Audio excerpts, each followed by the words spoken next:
Ellen and David met in university. They got married immediately after graduation. They got hired by a construction company. Thanks to their efforts, perseverance, and love for work, they quickly earned a good reputation. They were respected by colleagues and management. So the company offered them good positions with a good salary in a neighboring state where they opened a new branch. The couple was always happy to take on the hardest and most unusual jobs, so without much thought, they accepted the offer. They moved to their new home soon after. The company had rented a spacious home for them with everything they needed. There was a lot of work, and Ellen and David worked from dawn till dusk. Their income kept them from limiting their purchases. They really loved traveling, so as soon as they could, they got in their car and drove hundreds and then thousands of miles, visiting interesting places on the road, stopping for improvised picnics, enjoying the scenery, and finding new places. In the evenings with a cup of hot chocolate, they would look at pictures from the day, share their impressions from what they saw, and make plans for the next trip. On one trip, they stopped at a roadside diner to rest, get a bite to eat, and fill up their car. A boy about 7 years old ran up to their car and offered to wash the windows. He was polite and very cute, so David agreed. While they were in the diner, they watched the boy work. He ran from car to car without taking a break. It was clear he desperately wanted to make some money.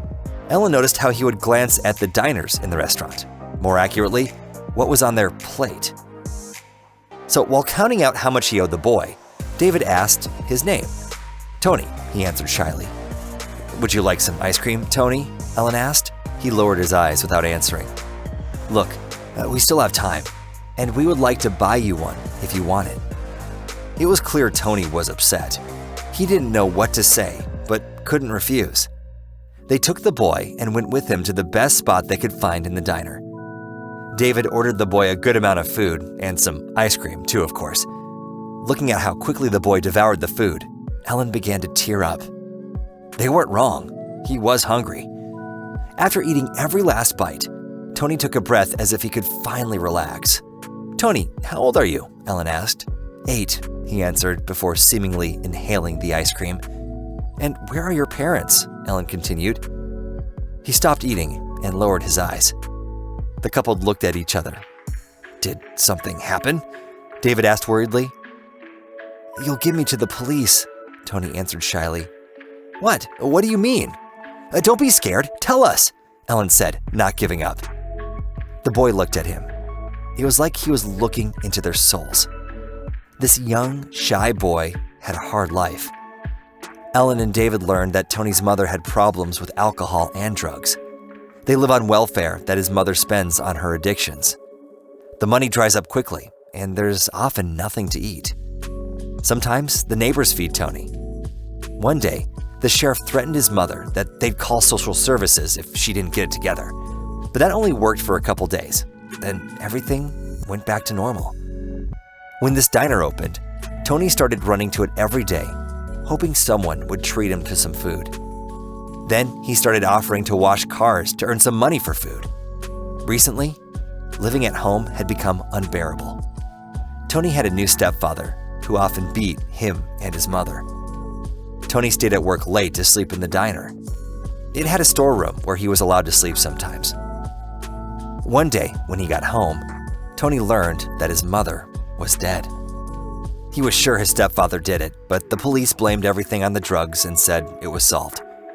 Tony was at home with his stepfather. He beat him even more than before. Tony was scared his stepfather would learn he had money and take it all. When Tony finished his story, Ellen's eyes were watering.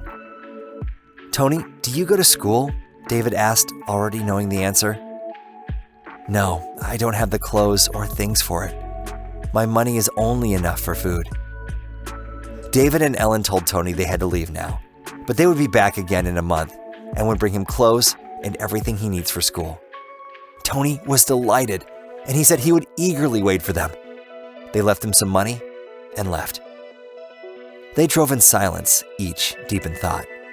Finally, Ellen took a deep breath and said they made a mistake leaving him, and they should have taken him with them. However, David said they couldn't just take someone's kid and leave. They would have to think how to approach the situation correctly without breaking any laws. A month later, they took the same road, excited to see Tony again. They bought him tons of clothes, shoes, school things, and some toys. Ellen also got him another present, a silver chain with a medallion. When they got to the diner, Tony was nowhere to be found. They went to the diner staff to figure out where he was. The answer was upsetting. The waitress said he hadn't been around for 2 weeks, and they were worried something had happened to him. Ellen was worried out of her mind. David was sure that Tony's absence didn't mean something happened to him. Maybe he was just sick or found different work.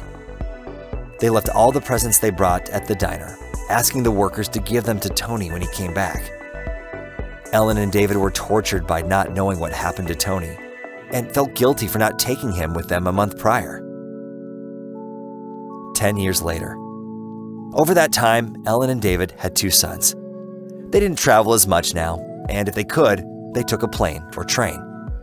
When their children asked Ellen and David to take them to their grandparents, they decided to relive their youth. So like before, they took a road trip together. It just so happened that they went to that same roadside diner. All these years, they had remembered Tony, and sadly remembered not meeting him a second time. While David was filling the car, Ellen sadly looked at the diner. A fancy car drove up to the parking lot with a handsome young man behind the wheel. Ellen's heart skipped a beat. "Tony," she whispered. "It's Tony!"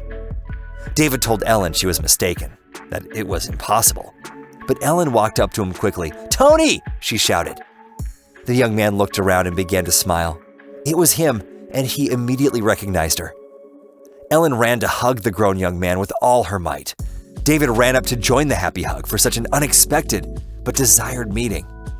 A huge weight was lifted off of Ellen and David's shoulders. He was alive and okay.